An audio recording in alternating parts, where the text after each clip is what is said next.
പിന്നെ പാലം പൊളിഞ്ഞാലുടനെ ആ പാപ്പൻ തണ്ടി സേവിയർ തണ്ടി കൂടെ കടിപിടി കൂടാൻ നോക്കും. സ്പോട്ടിൽ ആദ്യം എത്തുന്നത് നമ്മളായിരിക്കണം. നമ്മുടെ കൺട്രോളിലമാര് പ്രവേശിച്ചാൽ മതി. ഓക്കെ, റെഡിയല്ലേ സാർ? Yes, ready.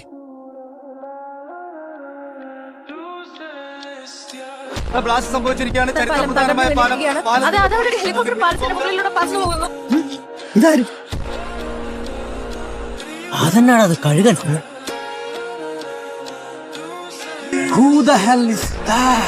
അല്ല ചോദിച്ചോ, ഇതാ വെടിവെപ്പുകാരന്. അവനെന്നെ ചത്ത് മേളിലേക്ക് പോവാന്ന്.